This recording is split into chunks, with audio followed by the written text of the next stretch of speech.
warna revolusi mental, membangun generasi cerdas berkarakter, hadapi perubahan zaman, harapan bangsa untuk masa depan.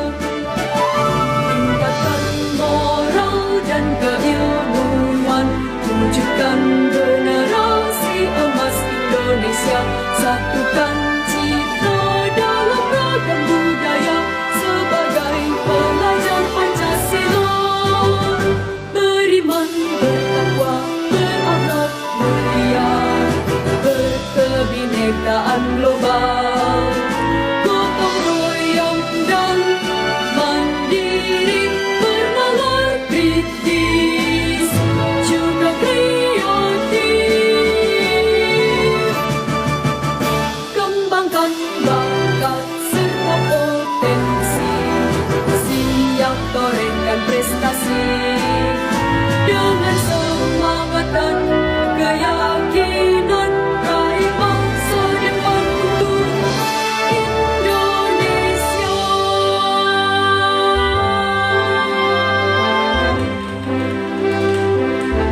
Assalamualaikum warahmatullahi wabarakatuh.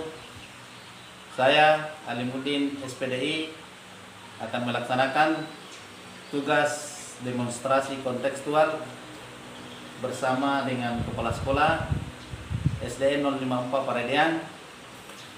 Terima kasih Pak atas waktu yang diberikan.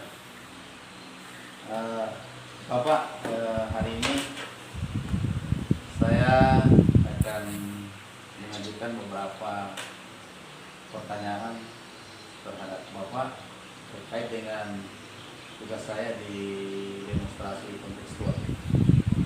Kita mulai ya Pak.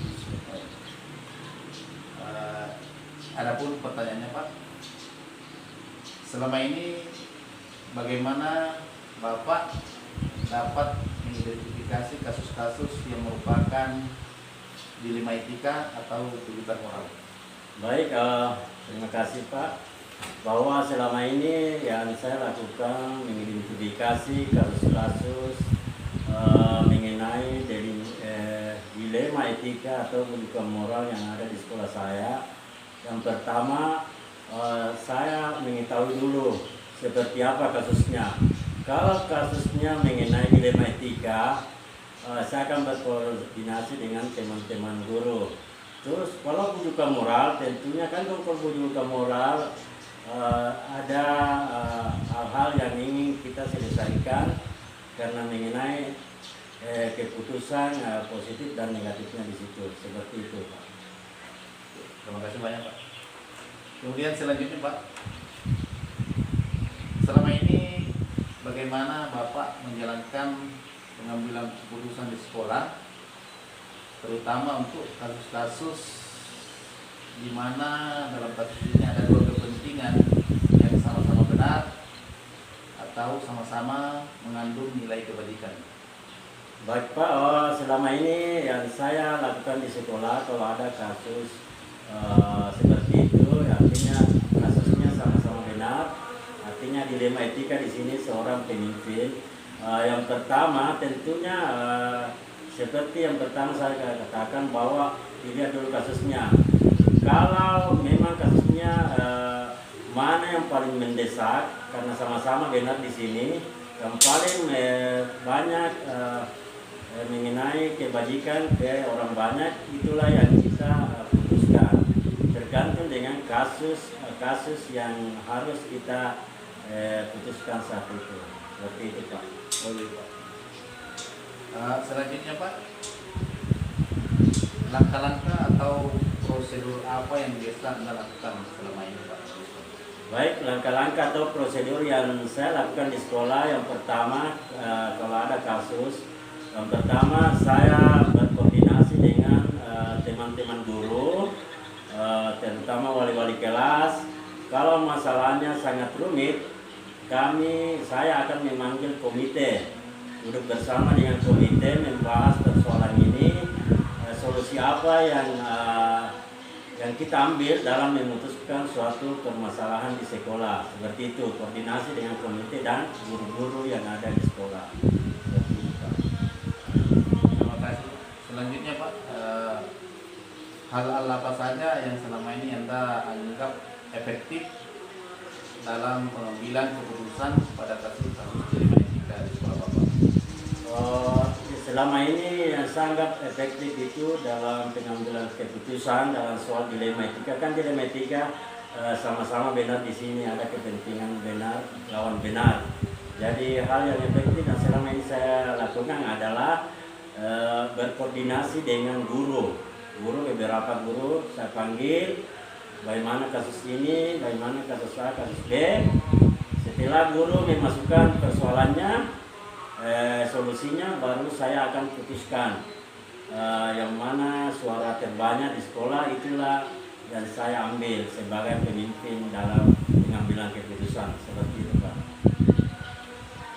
Baik Pak, untuk pertanyaan selanjutnya, hal-hal apa saja yang selama ini merupakan tantangan bagi Bapak dalam pengambilan keputusan pada kasus-kasus dilema etika yang pernah Bapak alami di sekolah? Tantangannya terutama adalah tantangan yang pertama itu mengenai kasus dilema etika, itu adalah persoalan kasusnya. Artinya mengenai orang yang terlibat dalam dilema etika itu, karena ada hal-hal kepentingan di sini yang didahulukan. Dan ada guru juga lebih mengedepankan kepentingan pribadinya daripada kepentingan di sekolah. Jadi tantangannya di situ adalah kepentingan pribadi individu guru harus lebih diutamakan kepentingan bersama di sekolah.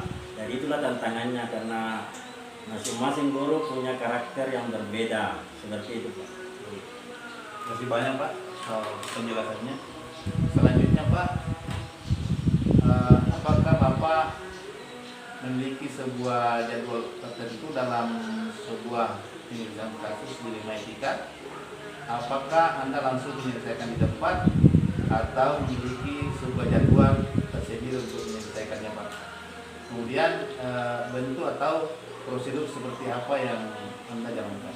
Baik, selama ini dalam menyelesaikan kasus sebagai pemimpin di sekolah, saya melihat kasusnya dulu.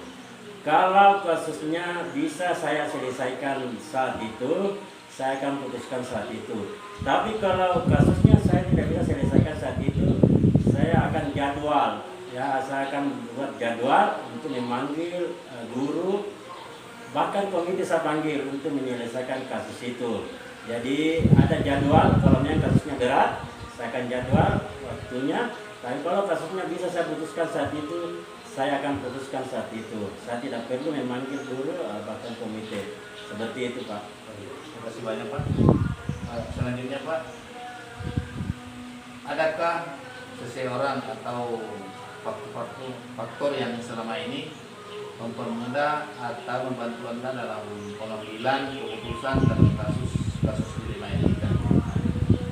Baik, faktor yang membantu saya dalam proses pengambilan keputusan masalah dilema etika yaitu adalah yang sering membantu saya adalah ada tim di sekolah, biasanya yang menangani kasus-kasus, ada semacam yang senior di sekolah, saya akan panggil, dia bisa membantu saya menyelesaikan masalah.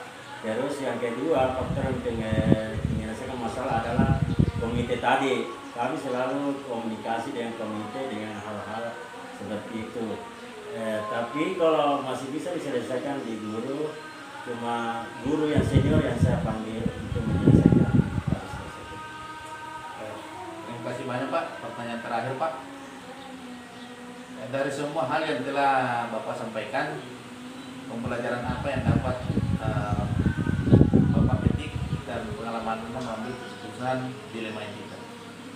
Baik, terima kasih bahwa selama ini pengalaman yang saya dapatkan bahwa dalam sebuah pengambilan keputusan, tentunya kita sebagai pemimpin di sekolah tentunya kita berhati-hati, karena apalagi mengenai dilema etika. Kan dilema etika itu persoalan benar lawan benar. Tentunya kita sebagai pemimpin harus berhati-hati memutuskan, karena supaya tidak ada yang dirugikan satu sama lainnya, masing-masing sama puas dalam pengambilan keputusan saya. Jadi itulah pelajaran sangat berharga bagi saya bahwa seorang pemimpin harus bijak dalam mengambil suatu keputusan dalam hal kebaikan di sekolah. Seperti itu. Ya, terima kasih banyak Pak. Mungkin wawancara kita hari ini sampai di sini. Jadi semua apa yang Bapak sampaikan itu bisa menjadi referensi dan pembelajaran buat saya nanti ke depannya. Terima kasih banyak Pak. Sukses. Jadi demikianlah tadi hasil wawancara saya dengan Bapak Kepala Sekolah SDN 054 Parelian. Namanya beliau ini adalah Pak Ahmad SPDI. Jadi barangkali cukup sekian. Terima kasih. Assalamualaikum warahmatullahi wabarakatuh. Waalaikumsalam warahmatullahi wabarakatuh.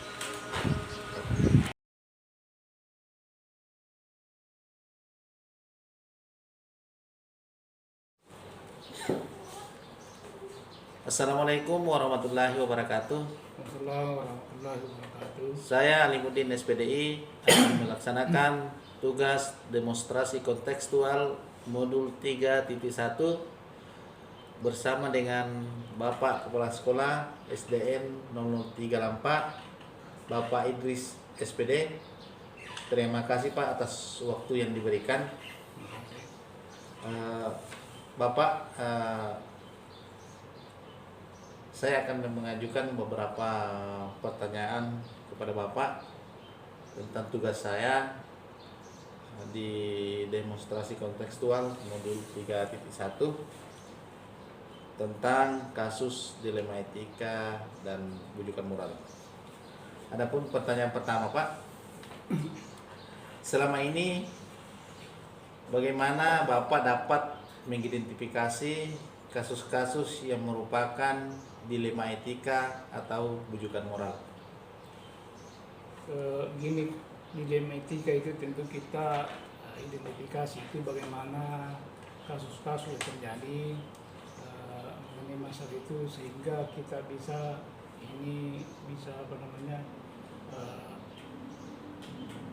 mengklarifikasi yang mana yang lebih keras itu kasus itu yang harus diselesaikan lebih utama sehingga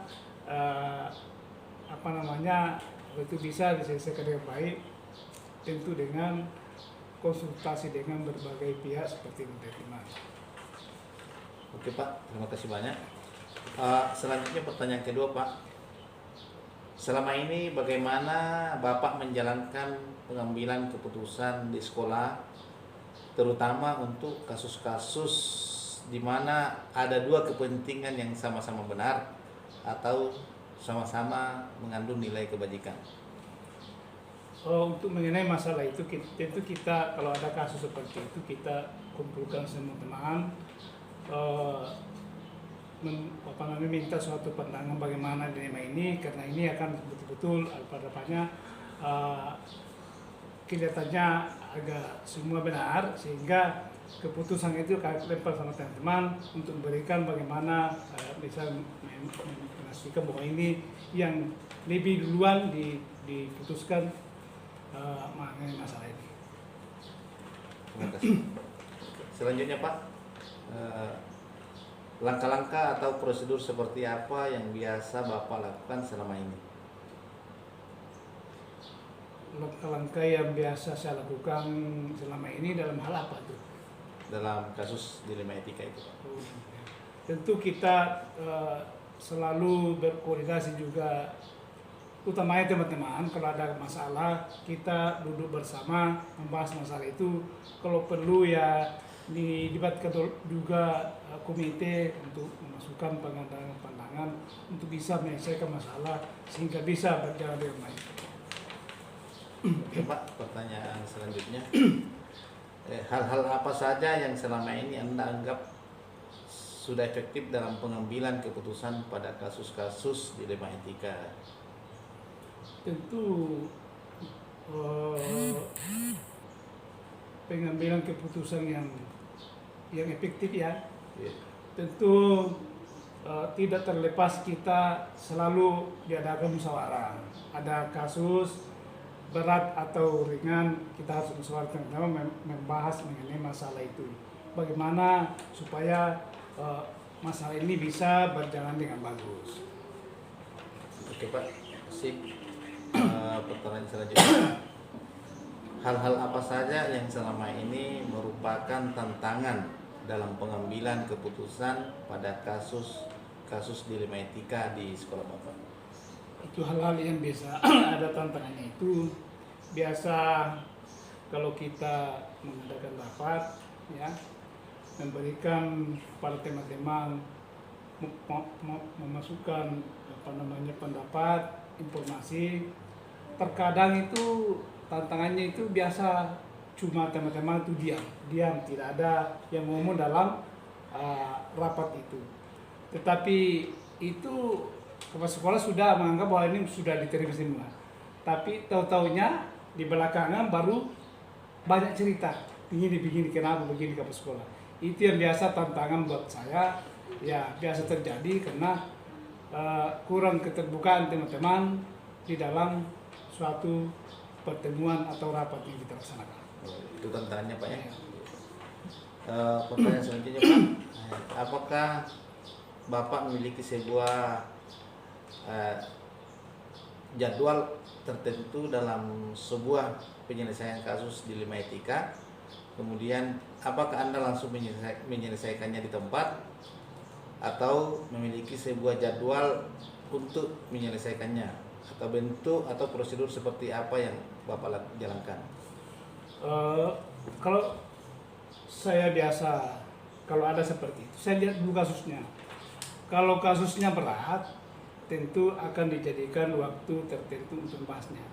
Tapi kalau kasusnya tidak terlalu berat, diusahakan diselesaikan pada saat itu, supaya tidak tinggal diam untuk selalu diangkat-angkat. Jadi kita selesaikan pada saat itu. Kalau memang berat, kasusnya tidak berat, tapi kalau berat kita jadwalkan untuk membahas secara bersama-sama.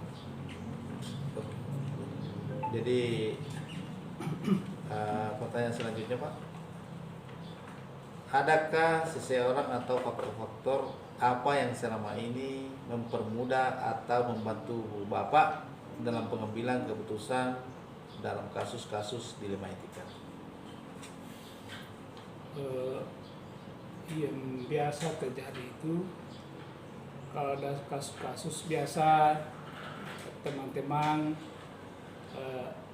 biasa langsung, kalau saya tidak ada apa saya ada atau tidak ada, biasa teman-teman langsung mengambil alih untuk menyelesaikan suatu persoalan.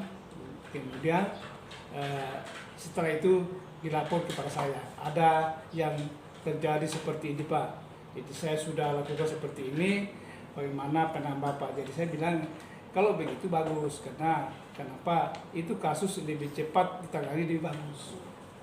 Jadi itu salah satu yang termudah Pak ya, bantuan dari teman-teman Pak. Iya. Selanjutnya Pak, pertanyaan yang terakhir. Dari semua hal yang telah disampaikan oleh Bapak, pembelajaran apa yang dapat Bapak petik dari pengalaman Bapak mengambil keputusan dilema etika? Pembelajaran yang dapat saya petik dari itu yaitu sering kita terjadi berbagai macam hambatan, baik itu keras, lembut maupun ini ya, yang terjadi biasa itu macam-macam ya. Jadi makanya di dalam mengambil keputusan ini betul-betul ya, kita perlu memperhatikan bagaimana seharusnya harus dilakukan. Jadi itulah Pak tadi proses pertanyaan dan kemudian Bapak menjawab. Terima kasih Pak atas waktu yang diberikan. Terima kasih banyak. Sama-sama. Jadi demikianlah tadi wawancara yang saya lakukan tentang kasus dilema etika bersama Kepala SDN 003 Lampak. Sekolah ini adalah termasuk salah satu sekolah unggulan yang ada di Kecamatan Mapili. Jadi sekian dan terima kasih. Assalamualaikum warahmatullahi wabarakatuh. Waalaikumsalam warahmatullahi wabarakatuh.